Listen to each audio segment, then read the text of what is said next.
Hey Taurus, welcome and this is your reading. Be open-minded po, hindi po halos lahat makaka-resonate kaya piliin nyo na lamang. And thank you nga po pala sa mga nag-subscribe, lalo na sa mga bumabalik. Marami pong salamat. Give me the message for Taurus, ano yung mensahe sa'yo?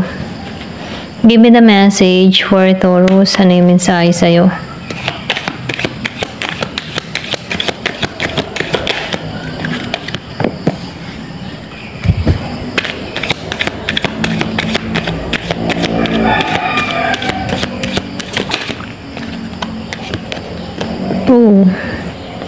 So, nakikitaan ko dito, no? Yung bang tipo na, yung iba sa inyo, no? Meron ditong betrayal na nangyari sa'yo, okay? Kumbaga, nakikitaan ko dito na pinagkaitan ka. Ito lang nakikita ko, no? So, piliin nyo lang, ano? Kung halimbawa, hindi kayo resonate, skip nyo na lang yung video, no? Kasi nakikitaan ko dito, meron ditong tao na pinagkaitan, pero merong magandang magaganap dito, no? So, nakikitaan ko dito, meron ditong hindi tanggap or pwede rin sabihin na hindi niya nakita ito ng maaga pa, okay? Yung bang tipong hindi niya nakita ng maaga pa na meron siyang tao dito na merong masamang interes sa kanya, okay? May betrayal, kasinungalingan, or pwede rin sabihin na meron ditong pangyayari na kung saan nasaktan siya dito. Hindi, kumbaga, nafe-feel ko dito, hindi siya grounded, okay? Yung bang tipo na hindi niya namalayan na ganito pala yung intention ng tao na to sa kanya dito, okay? Alam mo yung ganun?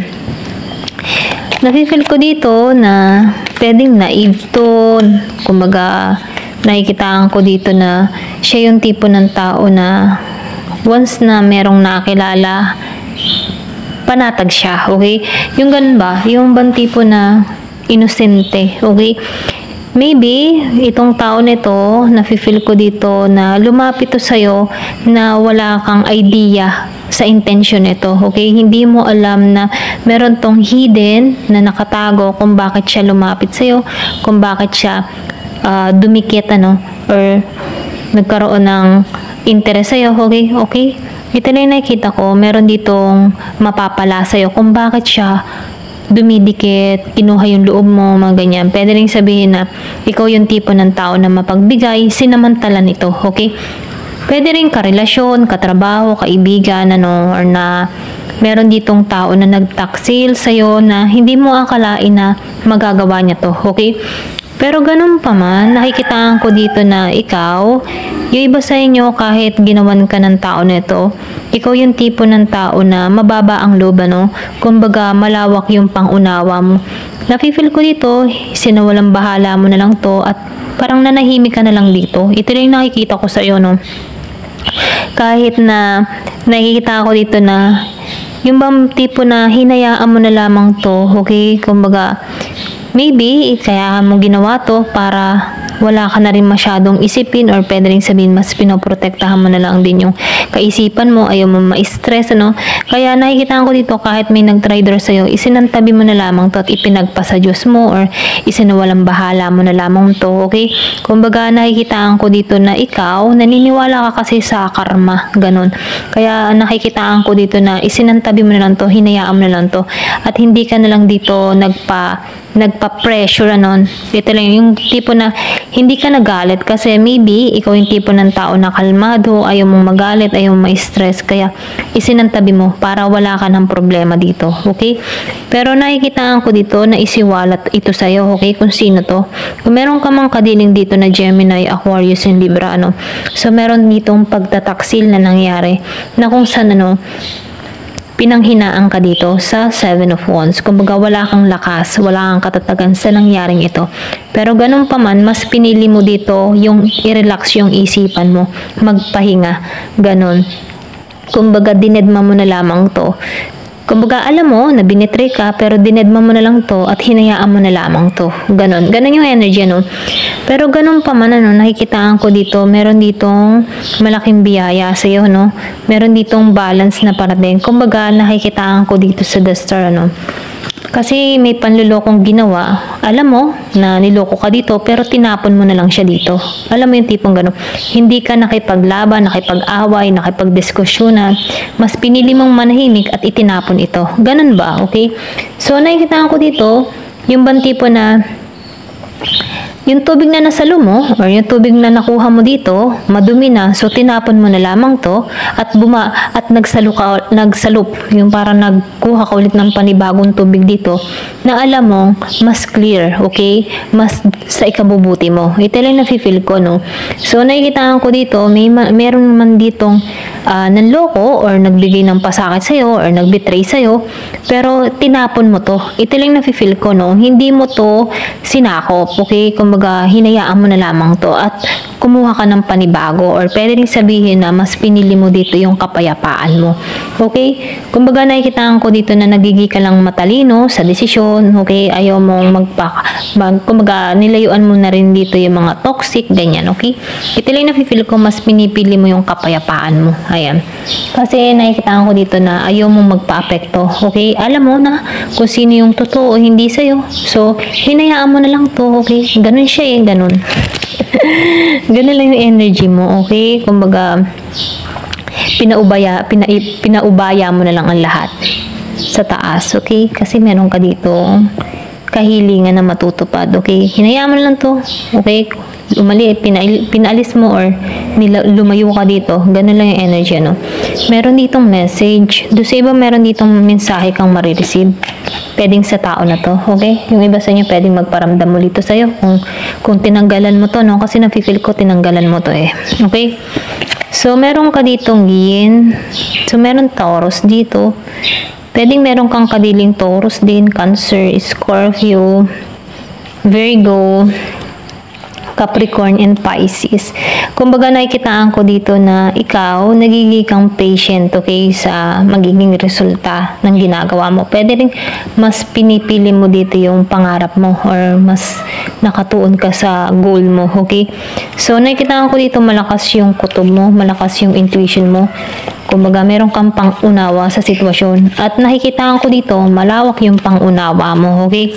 So, nakikita ko rin dito, no, yung iba sa inyo, nagtitiwala ka na lamang, okay, sa mangyayari, okay, na mababalansi din ang lahat, ganyan. Yung faith mo, andun, yung pananalig mo, no, ito lang nafe-feel ko, pwede rin sabihin na malakas yung faith mo, okay, ito lang nakikita ko dito, house 6. So, nakikita ko rin dito, no, mas pinipili mo kasi yung kalusugan mo, no, kapag kasi nagalit ka, pwedeng atakihin ka, or pwede rin sabihin na ma-high blood ka, no? Yung ganun ba? So, mas pinipili mo dito yung kalusugan mo, kaya mas nanahimik ka, mas pinagtuunan mong pansin yung sarili mo dito, okay?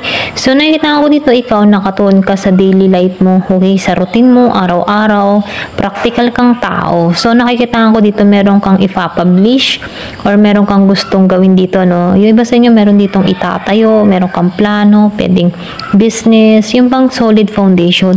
Yun yung nasa isip mo or pwedeng pinagpaplanuhan mo na to, okay? So, nakikita ko dito, ituloy mo to kasi meron ditong happiness na naghihintay, ginagabayan ka dito, okay? Ito lang yung nakikita ko. So, meron ditong square. So, nakikita ko dito, no, na challenge to para sa'yo, okay? Itong mga nangyayari sa'yo, okay? Lalo-lalo na yung emotion mo. Pero, nafe-feel ko dito mapagtatagumpayan mo to, no? Kasi nakikita ko dito yung katatagan mo, okay? Give me more information. So, meron ka dito na Taurus. May Taurus din dito. Yung iba sa inyo may kadiling kang Taurus. Ikaw yung tipo ng tao na patient, ano, nagtitiwala ka na yung ba tipo na, halimbawa, meron kang vision or meron kang gustong mangyari, okay, meron kang gustong makamit. Hindi ka nagmamadali, ano, yung bang tipong energy mo is slowly but surely, ganyan, ano. Kumbaga, mabagal pero makakamit ko to, ganon. So, nakikita ko dito yung pagiging mong patient sa mga adhikain mo sa gusto mong mangyari, ano. Andun yung pagiging mong patient and trust. Nagtatrust ka, okay? Nagtitiwala ka sa sarili mo na makakamit mo to. At makakamit mo to sa Neptune, ano. Kung ano man yung mga gusto mo, kung ano man yung mga pangarap mo, makakamit mo to, marireceive mo to, okay? So, nakikita ko dito merong pag-angat, yung iba, no, meron ditong iaangat, okay? Kumbaga, nafe-feel ko dito yung paglago mo, okay? Lalo-lalo na sa mga pangarap mo. Kung ano man yung mga gagawin mo, plano mo, ituloy mo, okay? Kasi meron ditong pag-angat, okay? Ayan, tingnan pa natin dito. Give me the message. Yun na pa yung mensahe.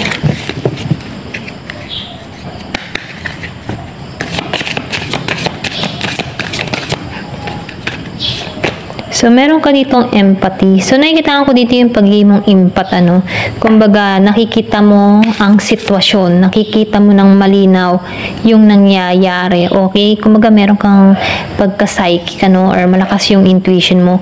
So, nafe-feel ko dito, meron kang ganong kakayahan na nafe-feel mo yung energy ng tao. Okay? Or, kaya mas pinipili mo yung, ano mo dito yung kapayapaan mo. Kasi sense mo siya. Nasi-sense mo kapag hindi na maganda yung magiging resulta. Kumbaga, halimbawa, pag may nag-aaway, mas pinipili mo yung kahihinatnan na mangyayari kung ikaw ay makikisawsaw. Ganun, okay? So, nafe-feel ko dito, ikaw, mas tinitimbang mo yung sitwasyon, ano? Kumbaga, hindi ka basta-basta kumakampi sa dalawang nag-aaway, mga ganyan. Kumbaga, tumitimbang ka lang, okay? Hindi ka nakikigulo, okay? Meron ditong worry.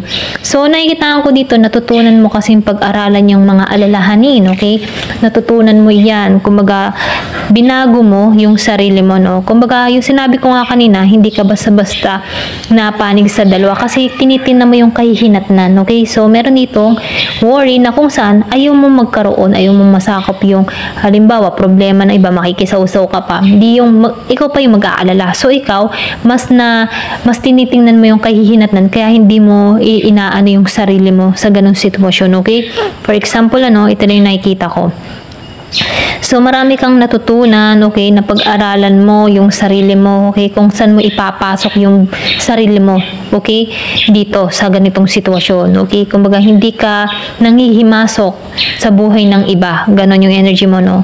Halimbawa, meron kang dalawang kaibigan, nag-aaway, nagtatalo sila, hindi ka na nakampi, kumbaga ikaw, mas pinipili mo na pakinggan ng bawat panig ng isa kasi alam mo yung kahihinatnan. Kapag kumampi ka sa isa, pwedeng ikaw ay maapektuhan din, okay?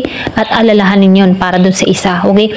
So, ikaw, mas tinitimbang mo yung sitwasyon at hindi ka nakikisawsaw, okay? Ito lang nafe-feel ko sa'yo, no? Ganun yung pag-uugali mo. Give me more information. So, meron ka ditong imagination. So, nakikita ko dito na ikaw yung tipo ng tao na malakas din yung imagination or pwede rin sabihin na ini-embrace mo, okay? Yung halimbawa, nagmamanifest ka, meron kang hinihiling, meron kang kinikreate sa kaisipan mo, nilalarawan na gusto mong mangyari, okay? May malawak kang ganong imagination, okay? Meron kang creativity, okay? Na magawa yung mga bagay na yun sa pag-i-imagine, ano? Ito lang nakikita ko. So, kumbaga, nakikita ko dito, active yung mind mo, okay? Kumbaga, once na meron kang isinet sa isipan mo, pwede itong mangyari sa katotohanan kasi may the star ka dito, okay? Ito lang nakikita ko, so meron ditong the star.